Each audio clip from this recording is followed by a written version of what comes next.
This is WWE superstar Drew McIntyre, and you're listening to the WWE Podcast. The champ is the one that everybody wants, me. It's going to WrestleMania. Claymore! Austin 316 says I just whipped your ass. This is my iron. You're going to acknowledge me. Oh, wait, he's back. Yeah, the final boss. He has returned. I have been proven wrong, even though there were a lot of rumors leading up to Bad Blood that The Rock was in Atlanta and that he was going to make an appearance. I was wrong. I had assumed it was going to be much later. Survivor Series, even Rumble. But here we are. The Rock is back. The final boss is back. And I have to ask one question. Is he really a heel? Is The Rock really a heel? I would argue he's getting a bigger pop in his quote-unquote heel character than he is if he was in his jumpsuit and typical Rock return format. I think this is the best Rock that we've ever seen. It's a hybrid version, but also updated. And we got a lot of backstage stuff that was said after Bad Blood went off the air. He still doesn't like Cody. He even spoke to, I guess I use air quotes on that, to a image of Stone Cold Steve Austin's face on the side of a production truck. Take that for what you will. I think we finally, pun intended, may be getting a Stone Cold Stunner at WrestleMania that was long overdue last year, this year. Even Stone Cold Steve Austin himself said that last year it was because of an issue with him and his wife or something, that it was a bunch of nonsense. It came over money. He didn't want to say it's on money because it just looks bad when you say it's about money, but it was about money. I don't really care as long as we get this moment. And I think we finally will get that stunner on The Rock at WrestleMania 41. That's my guess. It's the only place it could happen. But in the immediate future, before we get to that stunner at 41, we had him still run down Cody Rhodes backstage. He's being very much the final boss character, the one that we all love. That music, that hybrid music that we have is still just awesome. A throwback to 2003 when he was a heel, and still, but also updated, still kind of that rock music that we've all known and loved for the past 20 years. And him holding the belt that Muhammad Ali's wife gave him. And he's back. So what does this mean? What does this mean? Well, I think it could mean that he's going right after Cody Rhodes right away, and then Roman has to figure out where his loyalties lie. Because let's be honest, Roman Reigns and Cody Rhodes are not friends. They are not friends. I don't want them pretending to be friends. So if the story is where does Roman's loyalties lie, well, it should lie with the family. It should lie with The Rock, right? Because what the hell does Cody Rhodes have to do with anything now? Cody and Roman were successful last night. Now, Roman did help Cody, along with returning Jimmy Uso, who is getting completely overshadowed here. That Jimmy Uso returned in a big pop. So he's the first piece of the puzzle that many of us expected to be the case, and we're getting it here. So they're building to a, what do we have, 7 weeks until Survivor Series. So Jay could come in towards the end of the fold here. He doesn't have to do it right away. He's got his own thing going on with the IC title on Raw. And we'll see where that leads. If he drops it, if he keeps it during the reuniting with Jimmy, we'll see. But right now, Jimmy has been the first piece of the puzzle introduced back into the fold for the OG bloodline. Paul Heyman has not yet returned. I thought it would be a 2-for-1 special with Jimmy, but it's not, and that's okay. That's okay. I think Paul Heyman is going to be another massive piece to return, and probably the next piece to return, I would think, before Jimmy does. Or rather, Jay, I'm sorry. So Jay is now the backup to Roman. The question is, where does The Rock's loyalties lie with Solo and with Roman? How does he navigate these waters, but also coming after the Undisputed Championship as he promised the night after WrestleMania to Cody Rhodes? Remember when they had the stare off and they exchange belts with one another. And The Rock said this feels right. We all knew that upon Rock's return, Cody Rhodes would be in fact challenged by The Rock. But is it right away? Do they wait? Is it at Crown Jewel? At this point, anything is possible. I think Crown Jewel would be a horrific place to do it. And in fact, it actually can't be done at Crown Jewel. I correct myself because Triple H came out during the show to a massive ovation, and he introduced at least a pretend championship, at least something that is not just totally exhibition, where it's just pride on the line, where the WWE Universal Champion, Undisputed Champion is going to take on the World Heavyweight Champion, which as it stands right now would be Cody Rhodes versus Gunther, which I have no problem with. In fact, if you look back at the Royal Rumble 2 years ago, Cody and Gunther were the last two in the Rumble, and they have a little bit of history they can pull from there. So they're going to have an amazing match, and I fully expect probably Gunther to win that championship, the Crown Jewel Championship, which, again, I have mixed feelings on. On one hand, that championship that Triple H introduced is actually something for them to fight for. I have said forever that it makes no sense that nothing's on the line, that they do these exhibition matches for no reason, and Triple H is giving us something. And I appreciate that versus nothing, or even worse, having a championship on the line, because then you'd have a unification. It just gets messy. There's no need to do that with a brand split. So this is really the middle of the road option where you have them competing for something, even though it's made up out of thin air. So I appreciate it. This is really the only thing they can do, because you can't award them a title shot. They're already the champions. You can't have them compete for each other's championship because you have a brand split. So what do? Well, you make up something.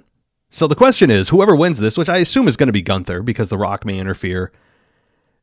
First of all, who cares about that championship? Nobody, right? And who wants to be the champion of a PLE that has been critically panned by a lot of the audience that's not in Saudi Arabia?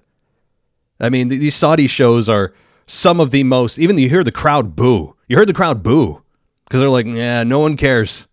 Out of every PLE to create a championship for, you're going to create one for Crown Jewel? You know?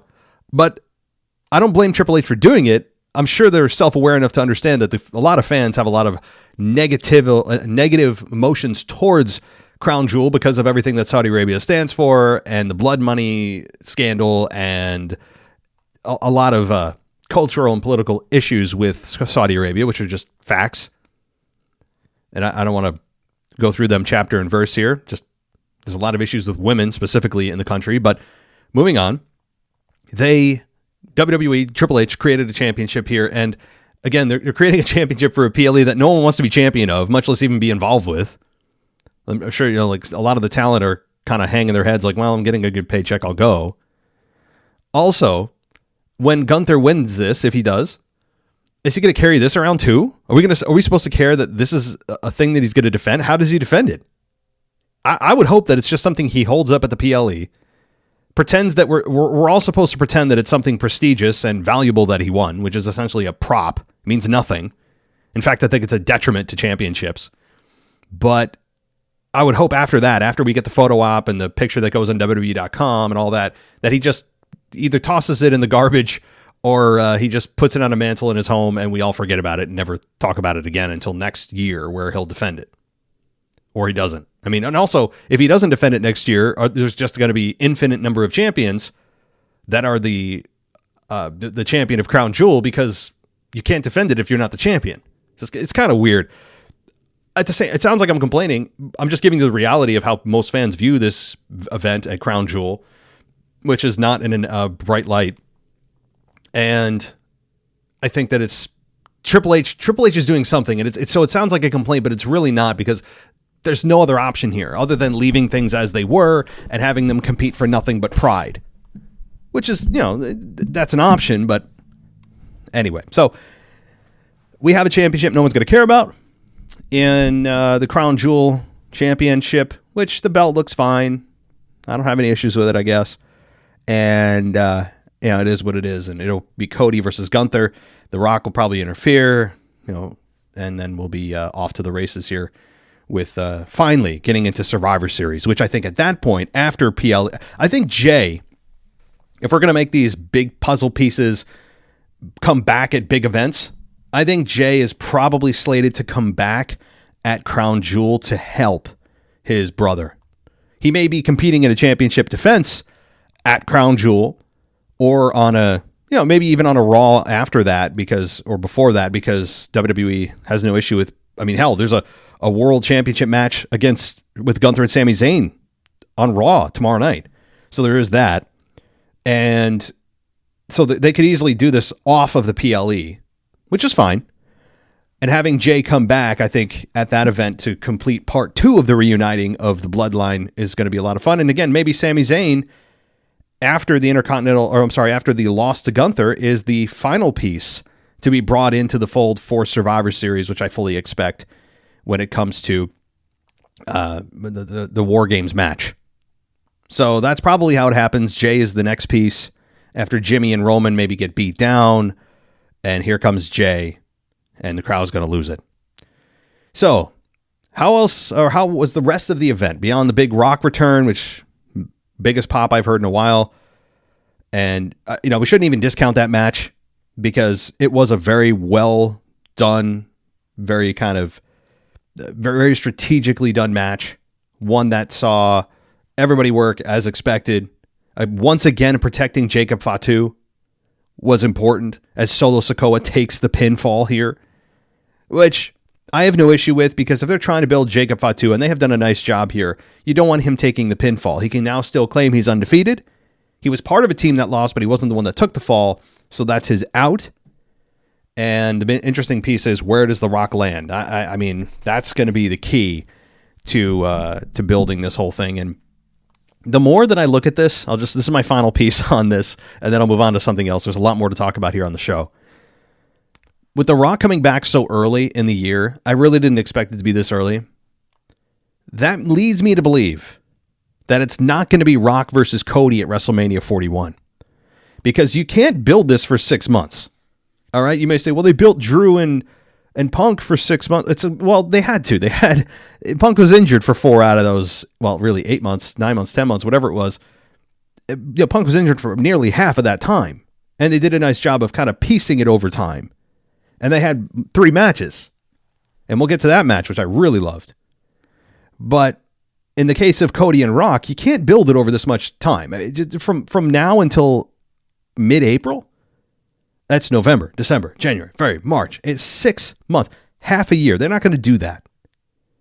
So that gives me a bit of encouragement here that it's not going to be Rock Cody at WrestleMania 41, which I personally don't think is the biggest match. In fact, a lot of the ratings are down with Cody as champion.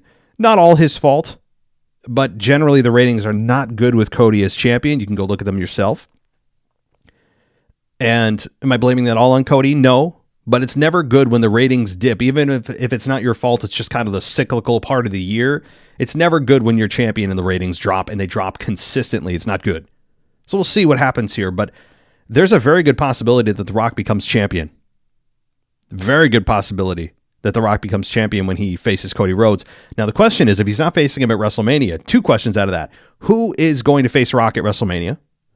And does The Rock win the championship when he faces Cody? And where does that happen?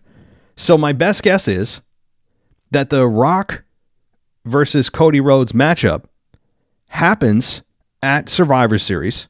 I don't need the War Games match being the main event. It can be, but it doesn't have to be. I think Survivor Series is where you go with the Rock versus Cody Rhodes for the championship. And then you go into the Rumble. I mean, I guess you could do it at the Rumble, but that's still a ways away. I mean, guys, it is early October here. And the Rumble this year, by the way, is February 1st. I don't even know the last time the Rumble was in February. It feels like some kind of sacrilegious date here. It doesn't feel right with my soul that the Rumble's not in January. But it's February 1st. So we got a hell of a long time. 4 months until the Rumble. So I don't think they can build it there. I think the best way, not at Crown Jewel, although they could, I think it is much more suited for a Survivor Series match where the OG Bloodline goes against the Rogue Bloodline, and in the main event, it's The Rock versus Cody Rhodes at Survivor Series. leading with WrestleMania implications. So does The Rock win there? Yeah, I think he could. And then Roman Reigns is competing in this year's Royal Rumble. That's been reported already. He's competing in the Rumble for the first time in like 4 or 5 years because he was champion for all of it. And Roman Reigns could win the Rumble. In fact, he's an early favorite right now to win the Rumble. And then go on to WrestleMania to face The Rock. Where Cody Rhodes, I don't know what he does. Okay, I don't know. Probably Randy Orton. How about that? Randy Orton versus Cody Rhodes for WrestleMania 41. That, I think, is an early call. Okay, so I'll stop it there. We could go on and on. We're now back into the Bloodline spiderweb of possibility discussion that led up to WrestleMania for months. It was pretty straightforward since then. We've kind of understood how they're going to bring people back and what the Survivor Series main event's going to be. And now, halfway through, we're halfway to next year's WrestleMania already. We can now start to talk about WrestleMania 41 and all the spiderweb of possibilities and rabbit hole possibilities. It's going to be fun. So, well, anyway, for that being said, I want to welcome you to the WWE podcast. Thank you, everybody, for being here as we break down Bad Blood that took place last night. I got a little bit of comments in on Twitter, on X, not a ton. I was in bed and we had some people over, some kids over, and trying to watch the show and trying to tweet at the same time is a bit of an impossibility. So I apologize for that, but I hope everybody who was in the Discord server had a lot of fun. My sense is that you did. I popped in there really quick to see what was happening, and the discussion's always very lively in the Discord chat over on Patreon, which, if you want to join, patreon.com/WWE podcast is the way to go, because you get everything ad-free, a 1-week free trial, a Discord server, and a lot of other perks, including a new After Dark show that will be on the way, as we're in the works with a new co-host or co-hosts. I may end up doing more than one co-host to keep things fresh. So, all right, well, on that note, last quickly, I want to welcome some new people to the WWE podcast fold. Andy P, Gabriel S, John A, well, John Adams, I think that's what it was. Although, anyway, Andy, Gabriel, John, as well as DUYY, do you want a gaming? Welcome to the podcast. Carrie B, thank you for joining us, and Steve M. Thank you, everybody, for joining us over the weekend here for Bad Blood. And if you like our content, continue to join us. I hope that you enjoy everything that we have, and a lot more to come, especially as we roll already into WrestleMania season, which is, to me, for my estimation, I know it all officially starts at the Rumble, but for all intents and purposes, it starts unofficially at Survivor Series, because a lot of stuff happens at Survivor Series that leads into WrestleMania season. So, let's get into the rest of the show here, as we had the hosts, which were just as bad as you'd expect. And I hate to say that about, especially Bianca. So let's get a little bit of the negativity out of the way. But overall, I thought it was a really good show. We had Bianca Belair and Jade Cargill, who are women's tag team champions, that were doing nothing other than sitting in the VIP lounge and making stupid comments and saying really nothing of any substance, and standing at the bar and doing their little poses and phrases. And Jade, of course, has nothing really much of anything to say. And I need Bianca out of this now. I'm screaming this from the rooftops. Please get Bianca out of this. Please.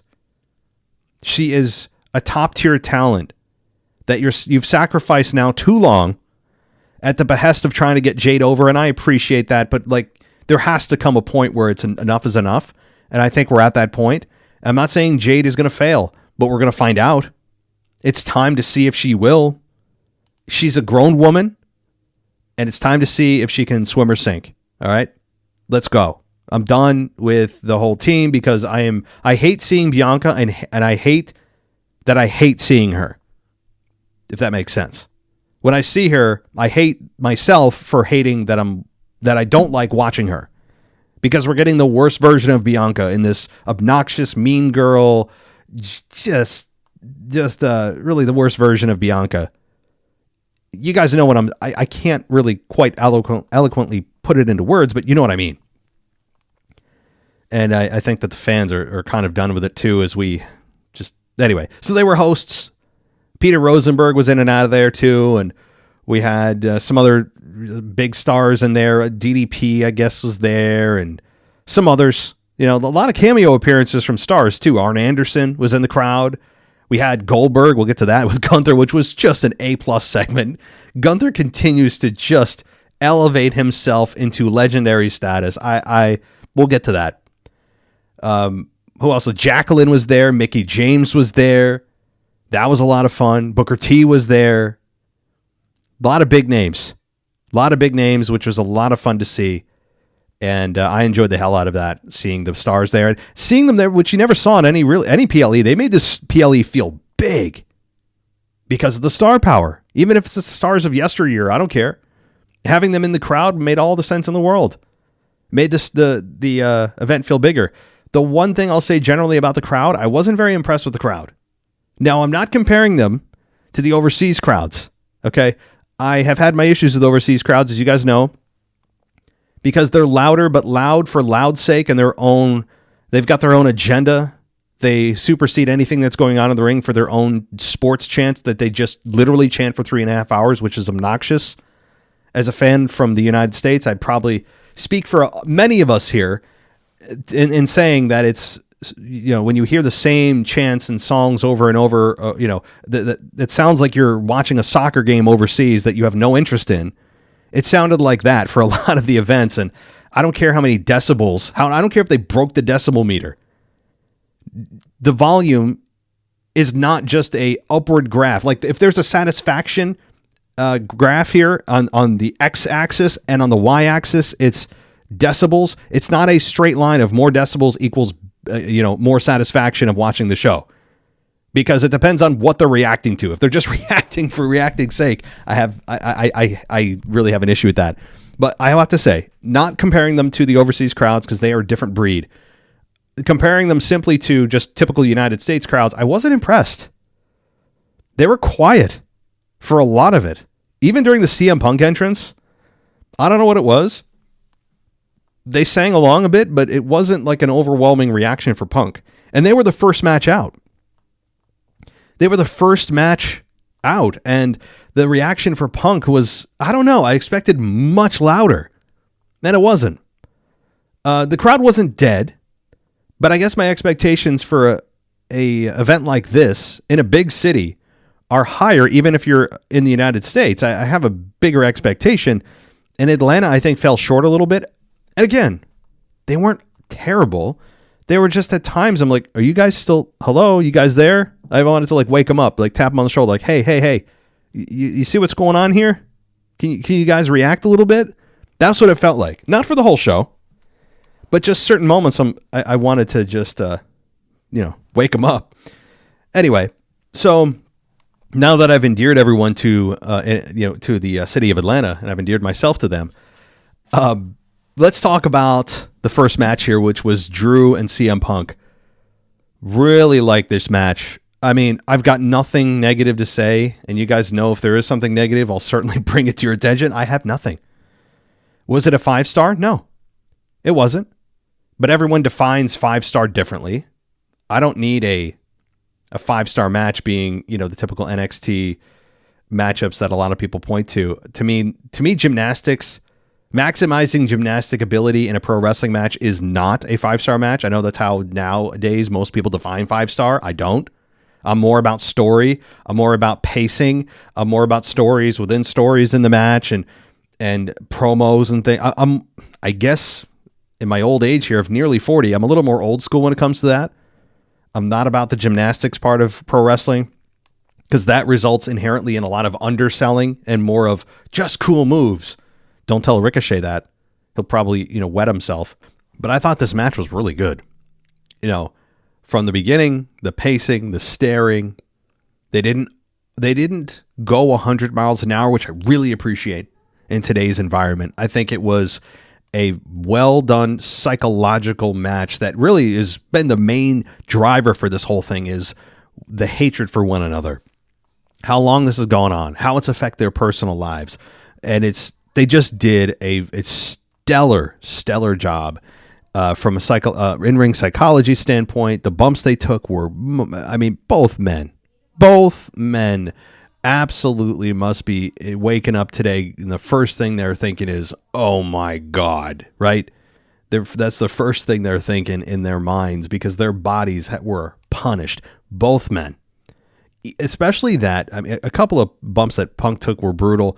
I mean, some of the table bumps, I don't ever find table bumps brutal, and even the wrestlers themselves have said it's not, because it may look fun visually, but the table takes a lot of your fall, so the table bumps are never really that big of a take a physical toll as much as the other ones do. But that one bump that McIntyre took, where he missed the Claymore and landed diagonally on the edge of the ring steps in the ring, oh my God. I mean, you talk about a bump that you look at and go, oh crap.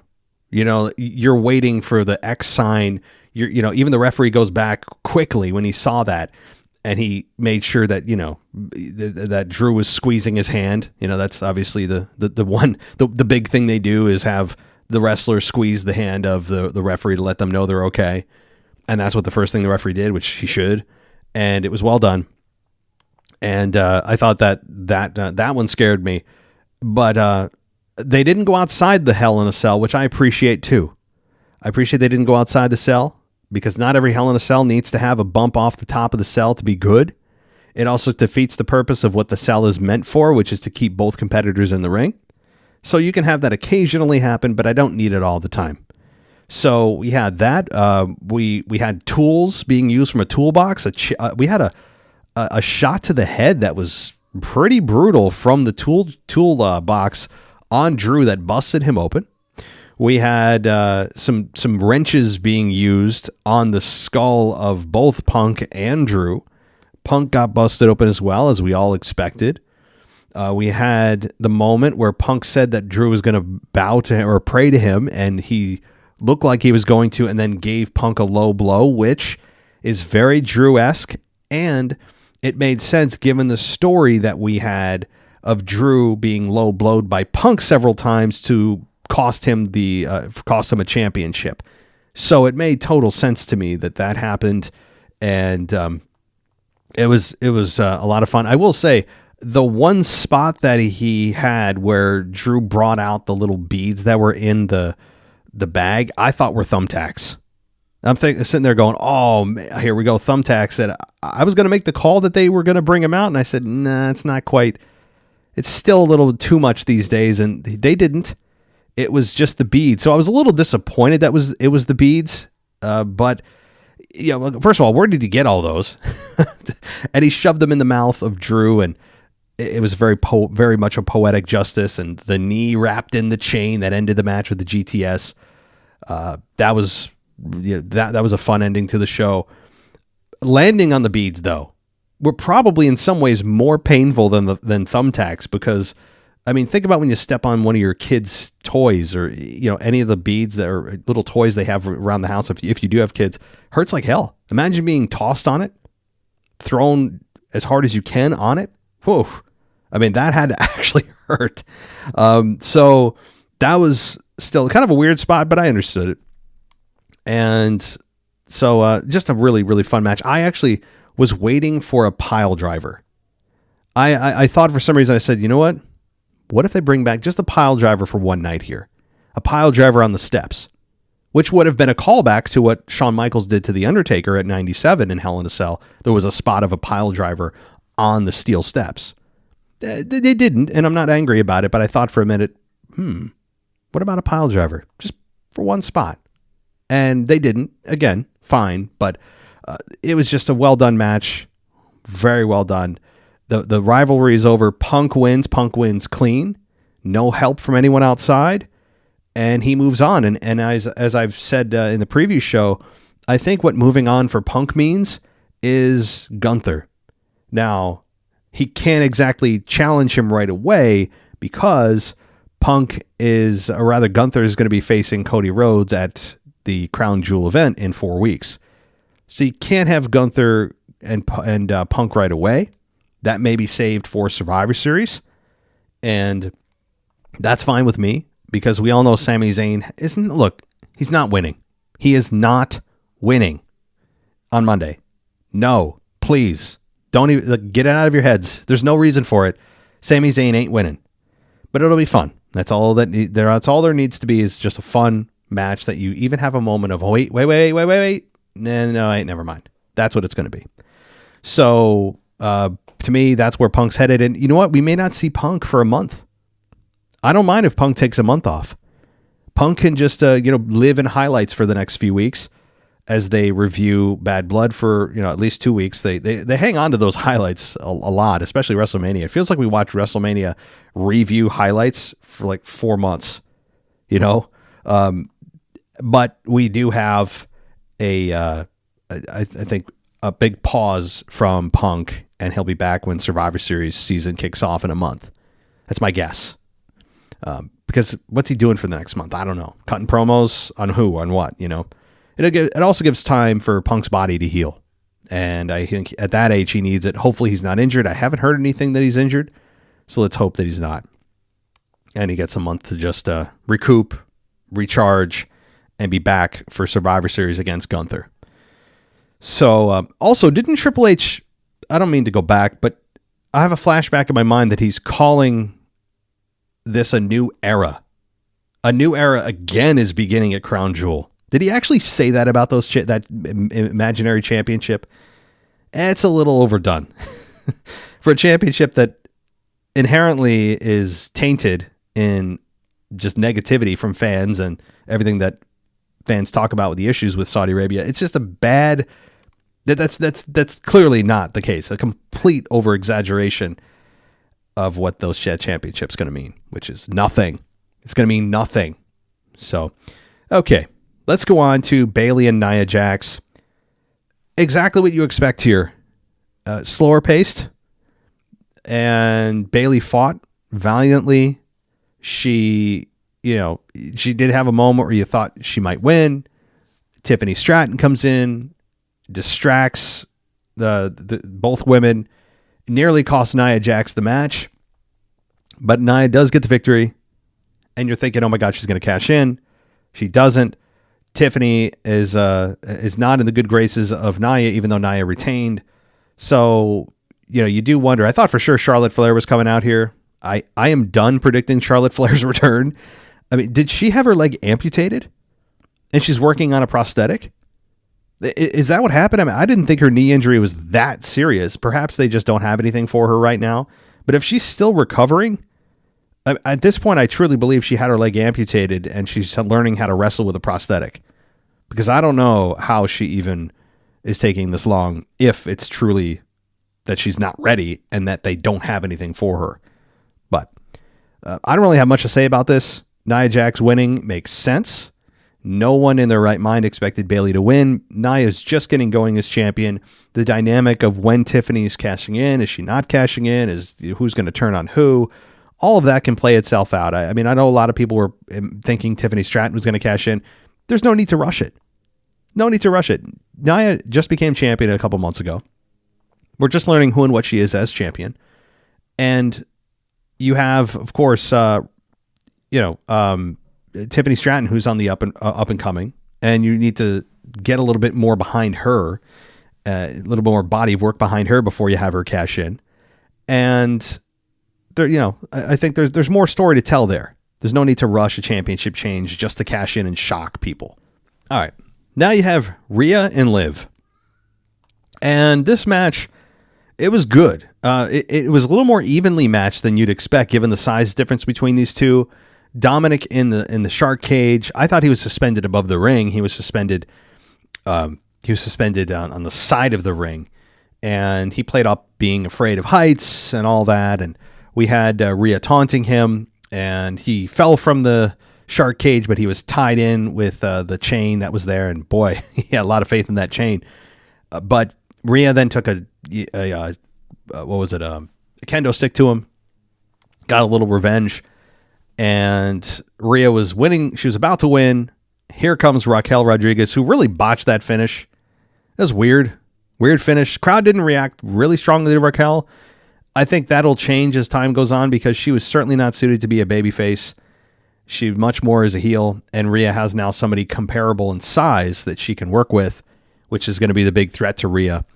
and Liv likely moves on here. But does she move on? I mean, we could easily see Team Rhea versus Team Liv at Survivor Series in the women's version of the War Games match, and Raquel clearly is going to be on Liv's side. So that's going to, that's probably where they go. While I thought this program was ending, they do need a women's version of the match here for Survivor Series, and it's probably going to be Team Rhea versus Team Liv.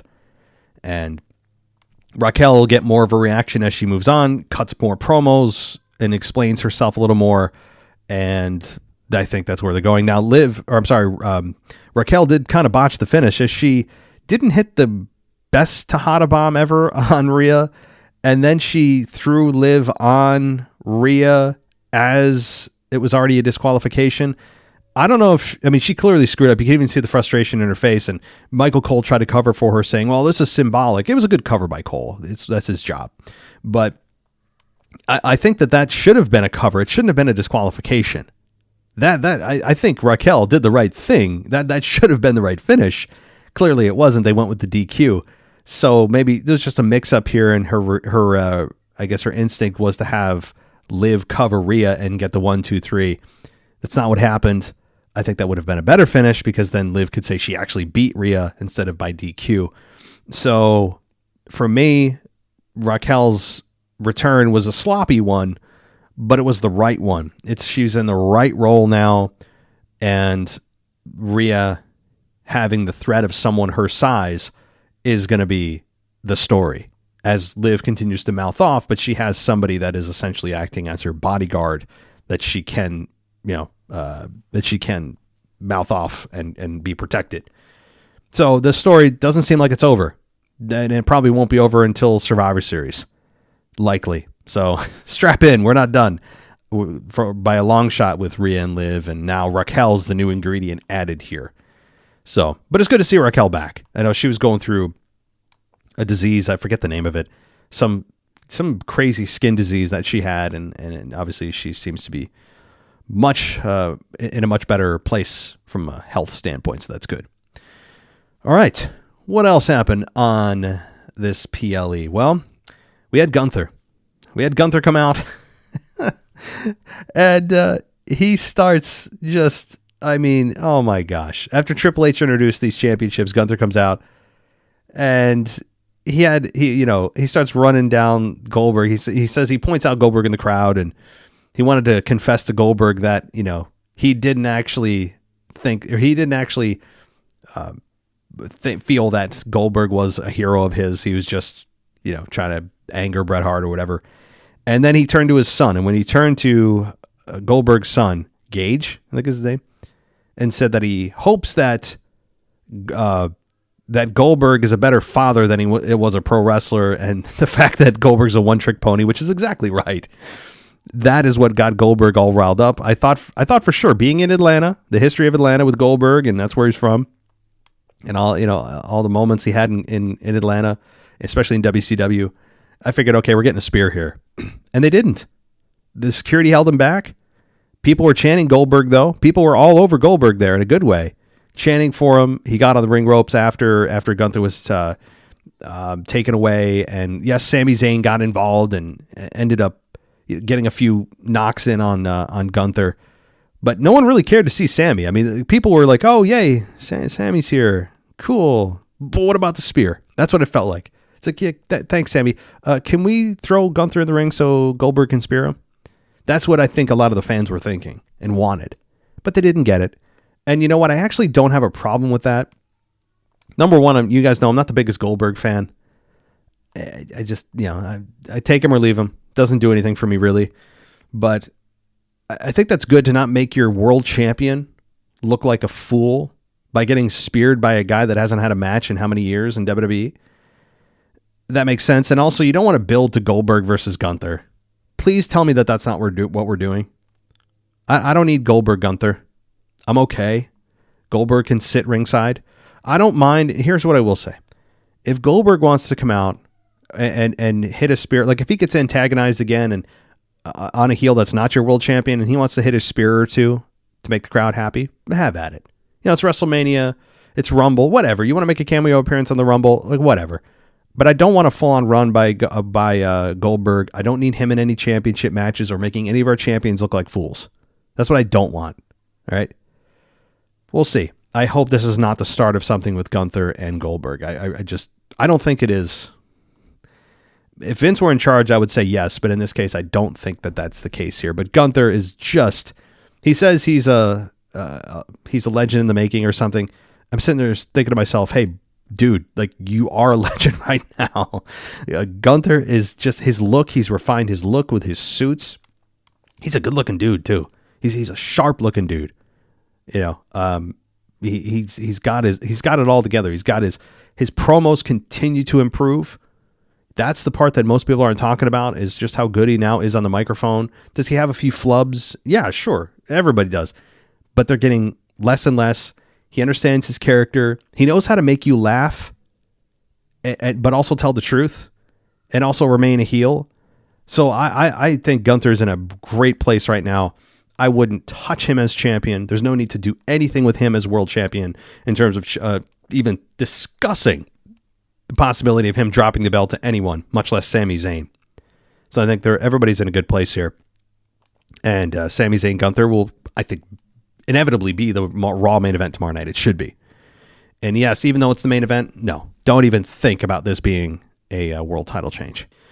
All right, Priest and Finn. Well, Finn just can't catch a break. I actually don't agree with this booking. I can say that the match was really good. Match was fine. But the fact that you had Carlito and you had JD McDonough and you had all the usual suspects involved here, and it was a well done match. One that you said, okay, Finn's actually getting the victory here. When he was doing those coup de grace on the back of the neck of Priest, you're like, okay, here we go. Yeah, he's getting the victory. And I was as much as I want to see Finn get his ass kicked, at the same time I'm like, he needs the victory here. It's been a long time. And south of heaven. 1, 2, 3. So poor Finn cannot buy a victory, even though he continues to perform at a high level. Finn and Damian are, I don't know if this is over with. With Rhea and Liv not over, I don't know if Priest is going to maintain the connection with Finn. I don't know. This was their first one-on-one match, so perhaps it does continue.